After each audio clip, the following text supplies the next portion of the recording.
Meus caríssimos irmãos em nosso Senhor Jesus Cristo, uma das grandes novidades que o cristianismo trouxe, por mais estranho que pareça, foi a noção do tempo. Os antigos conheciam o tempo, é claro. Tinham até tentado analisar a natureza do tempo, como se media e tantas outras coisas. Mas para eles o tempo era uma repetição sempre a mesma, a roda da fortuna, que virava e voltava sempre ao mesmo ponto.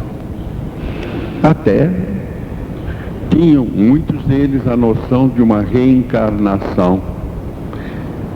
Tudo voltava ao início e para tudo chegar ao mesmo fim, e as coisas eram exatamente as mesmas, com pouca diferença.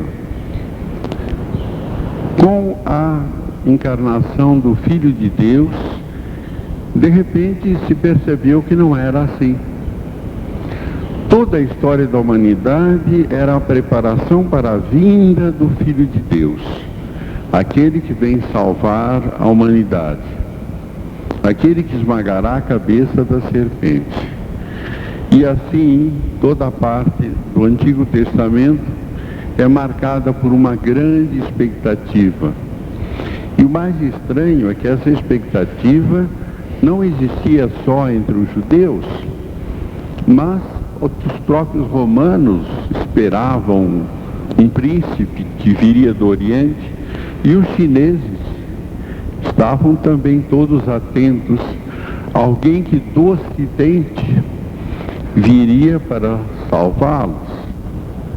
E entre os nossos índios mais avançados da América Latina, os incas ou os astecas, havia a expectativa de um príncipe que salvaria a humanidade e consertaria tantos erros. Jesus vem, ele se constitui no centro da história, portanto no centro do tempo. E a partir daí, a humanidade vai caminhando sempre na mesma direção, em direção ao Pai. E o tempo não é mais uma coisa que vira como vira a roda de um cassino, a roleta de um cassino. O tempo é alguma coisa que vai sendo construído aos poucos, que vai acumulando pecados e virtudes, mal e bem da humanidade, e vai empurrando a humanidade para frente, até chegar ao momento em que aquele Deus que oferece a salvação vem agora medir o resultado da salvação, vem julgar a humanidade. A própria igreja, com a liturgia, que parece sempre a mesma, Advento, Natal, depois a Quaresma, depois a Páscoa, depois Pentecostes, ela não é sempre a mesma, porque cada Natal é um Natal diferente. Para as crianças está começando o tempo, para nós já está, quem sabe, no fim do tempo.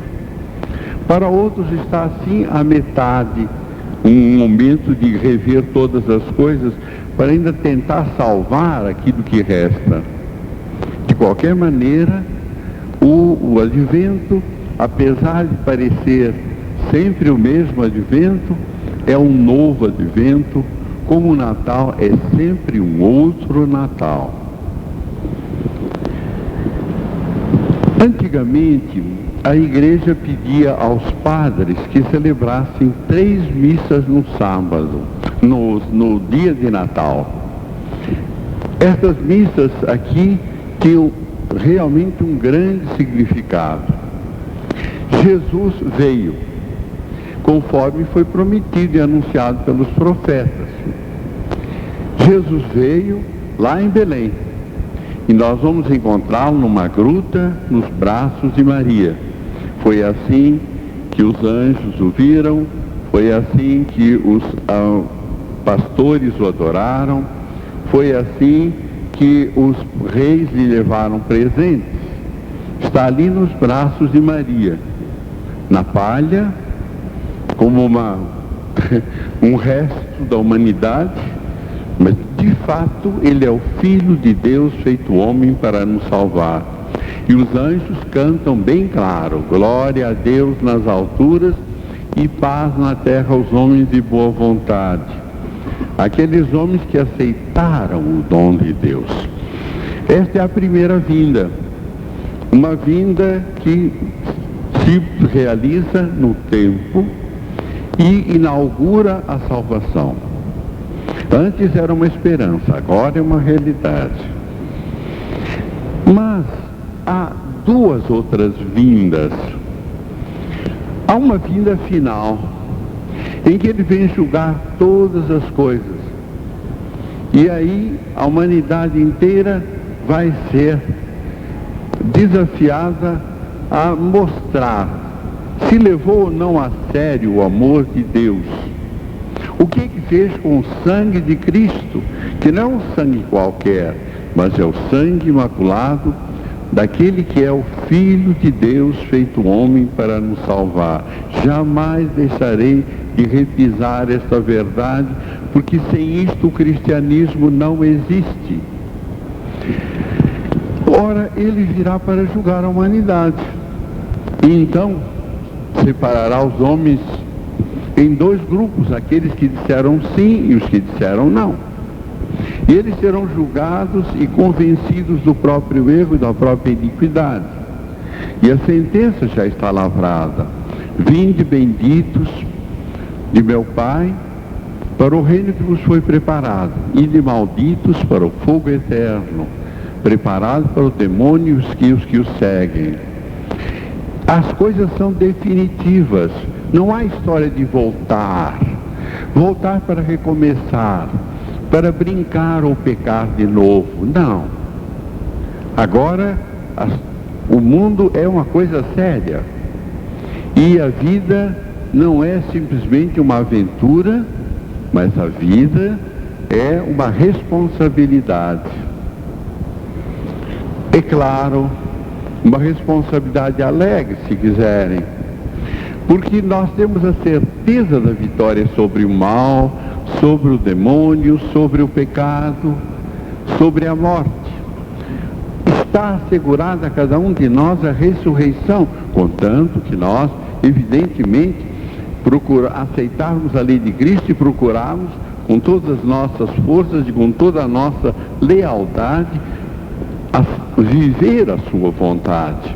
Mas de qualquer maneira, a morte não é uma tragédia, como era para os gregos. A morte é apenas uma passagem. O pecado, sim, é um mal, e é um mal absoluto, porque nos separa de Deus, e sem Deus é como se o sol se apagasse na natureza. Mas de qualquer maneira, há uma recuperação possível, porque Deus, que é justo e misericordioso, e a sua misericórdia é maior do que qualquer pecado da humanidade. O demônio é forte, é claro que é forte, e há momentos em que nós nos sentimos realmente dominados por ele, mas no entanto o próprio demônio já está vencido, porque ele é uma criatura de Deus que se desviou do seu destino e que de anjo se tornou demônio, e ele atua na humanidade enquanto Deus deixa, e Deus só permite quando pode tirar daí um bem.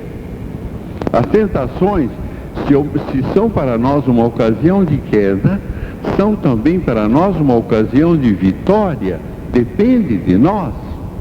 E por isso, o demônio, mesmo quando quer fazer o seu jogo, acaba fazendo o jogo de Deus, quando os homens têm realmente a vontade de seguir a Deus. Seja como for, tudo isso terá um fim. E este fim será um fim para a humanidade toda. No juízo final, será declarado se a vida foi para nós um bem ou um mal, se na verdade valeu a pena a humanidade ter existido ou não. Porque, claro, que adianta o homem ganhar o mundo inteiro se tiver a perder a sua alma. Mas do outro lado, eu posso perder tudo e não ter nada aparentemente, e no entanto ter tudo. O Francisco de Assis não tinha nada, e no entanto era maior do que o universo, pelo seu amor, pela sua fé, pela sua caridade. Mas há uma outra vinda de Cristo. E essa vinda de Cristo é uma vinda para cada um de nós. Se ele virá para julgar a humanidade no fim do tempo, quando será? Não sabemos. Vai ser agora no terceiro milênio? Não sabemos. Mas já estão anunciando tantos que vai acabar o mundo. Bem, sempre se anunciou que vai acabar o mundo. Mas Jesus chegou a dizer, claro, que nem ele sabe, quer dizer, enquanto Messias, enquanto Filho do Homem, não é da sua missão comunicar a nós o tempo. O que ele quer que nós façamos é isso, estejamos sempre prontos, de modo que não nos surpreenda, porque como ele diz, haverá duas mulheres lavando, uma será retirada e a outra vai ficar. Haverá dois homens trabalhando no campo, um será apanhado e outro ficará. Quer dizer, Deus chama a qualquer momento e nós, a única coisa que nos resta é estar com a documentação em ordem. Documentação em ordem, porque o nosso dia chegará. Como chegou para tanta gente?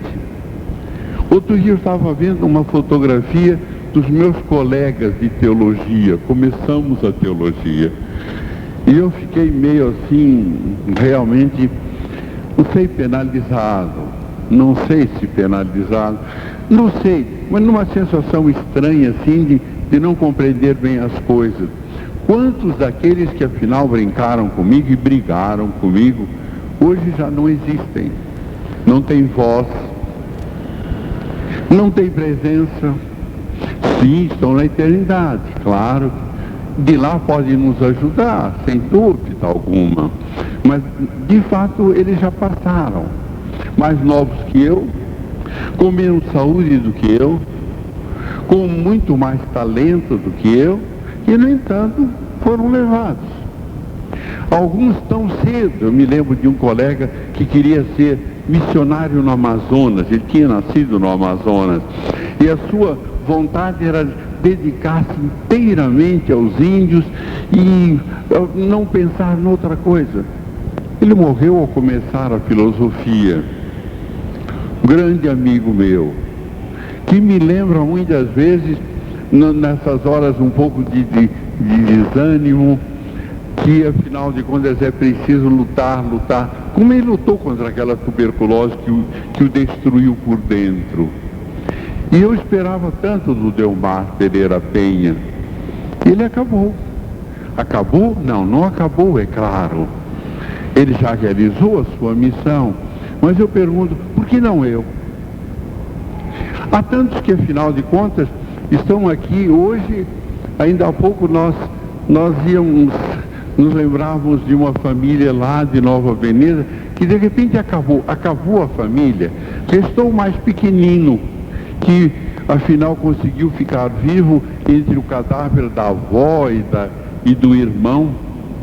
Um desastre terrível que acabou, que afinal de contas pôs um fim àquela família. Eu pergunto, por que eles? Ali estava uma avó, estava um pai, uma mãe, um filho. Por que eles? De qualquer maneira, a qualquer momento, sem aviso, sem pré-aviso, nós de repente somos colocados diante da verdade. Somos colocados diante da responsabilidade de ter vivido.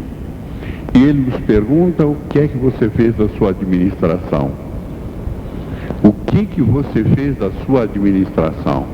O que você fez com os seus talentos? O que você fez com a sua inteligência? O que você fez com a sua vontade? O que você fez com a sua sensibilidade? O que você fez com toda essa constelação de graças que eu lhe dei? A sua família, afinal, o ambiente cultural, ou então tantas coisas, mas tantas. O que nós fizemos com tudo isso? Porque o nosso dia vai chegar. O nosso dia vai chegar. Poderá chegar muito mais cedo do que nós esperamos. E será um dia definitivo.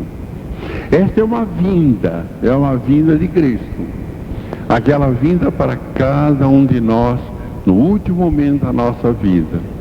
Alguém poderia dizer, mas então tem razão, por exemplo, aquele pensador dinamarquês que afirmava: o cristianismo é uma religião triste, é uma religião de chorões, que só fica pensando na morte, que só fica pensando no sofrimento e na dor. Kierkegaard.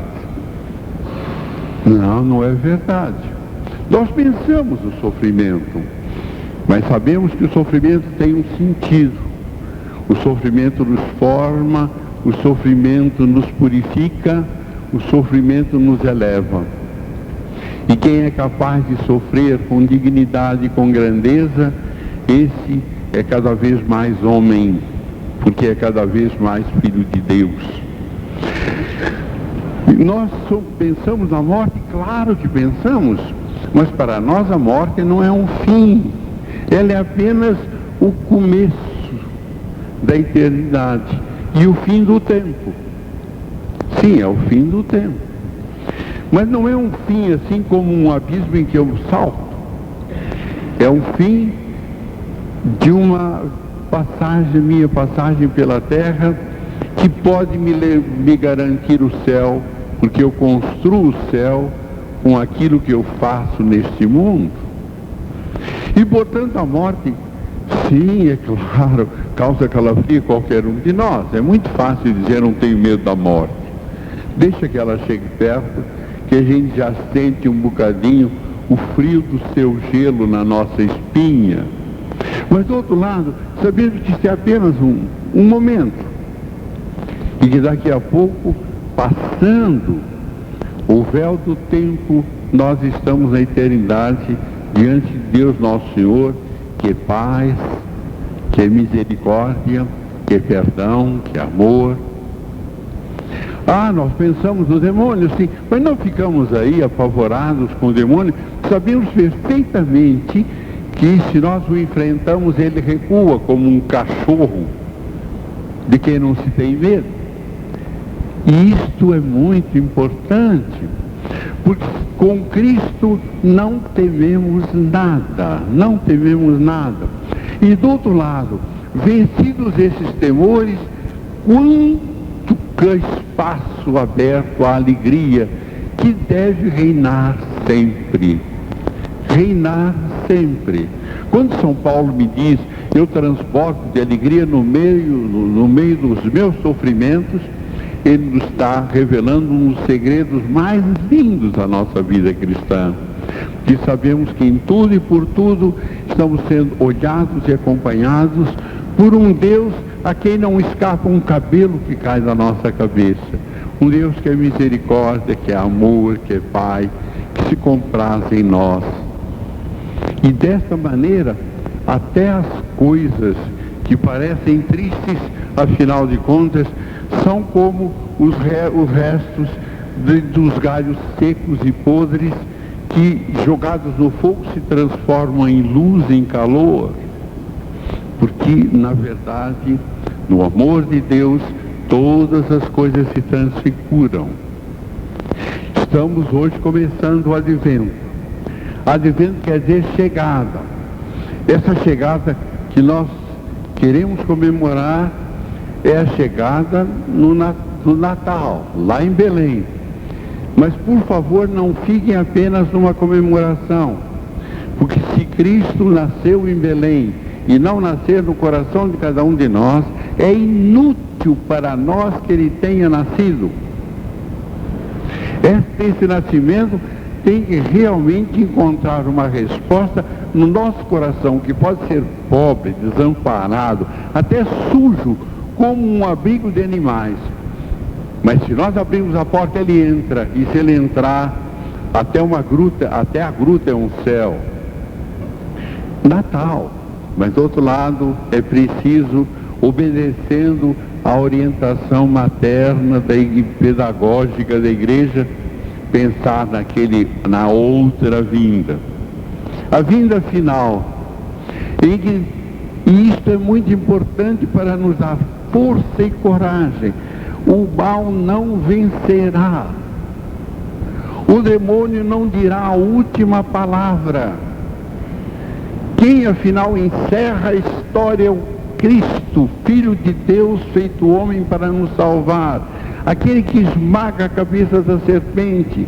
Os nossos inimigos podem gargalhar, podem pular em cima dos nossos cadáveres, podem tentar fazer massa do nosso corpo e do nosso sangue, mas eles vão descobrir que aquilo que eles esmagaram não é um corpo que eles mataram, mas é uma uva que foi transformada em vinho, este vinho generoso do amor a Deus, do amor aos irmãos. O sangue dos mártires não é uma sangria, o sangue dos mártires é uma transfusão de sangue. E isso nós só podemos ter através da nossa fé e da nossa confiança em Cristo, que não nos abandona nunca. Ele é o vencedor, Ele é o vencedor. Mas do outro lado, não podemos ficar apenas agora entre Belém e o juízo final. Precisamos pensar naquela situação intermédia, que será o fim para cada um de nós. E o julgamento, se de fato Cristo nasceu em vão para nós, ou se o seu nascimento foi uma graça de transformação e santificação na nossa vida. E aí seria bom pensar naquele conselho de Santo Inácio Loyola. Ele dizia assim: nós precisamos viver como se fosse o último dia da nossa vida. Nós precisamos trabalhar como se não devêssemos morrer nunca. Porque aquilo que nós fizermos ficará no mundo para melhorar o mundo, se o fizermos por amor a Deus e aos irmãos. Mas o nosso destino vai depender daquele momento em que Deus nos chamar. Não pensem que é hora simplesmente de ficar pensando, de ficar aí tentando encontrar como, sei lá, rezar no último momento. Claro que nós precisamos rezar no último momento, mas há uma historiazinha pequena, e eu com isso encerro, porque mostra como o cristianismo é tão humano, tão humano. Uma vez no recreio lá do colégio romano, estavam os estudantes perguntando um ao outro o que nós faríamos se de repente soubéssemos que iríamos morrer.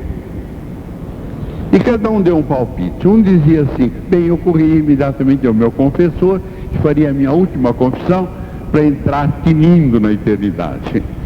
O outro disse: não, eu acho que eu iria lá para a igreja, me colocaria diante do Santíssimo e ficaria esperando a sua chegada.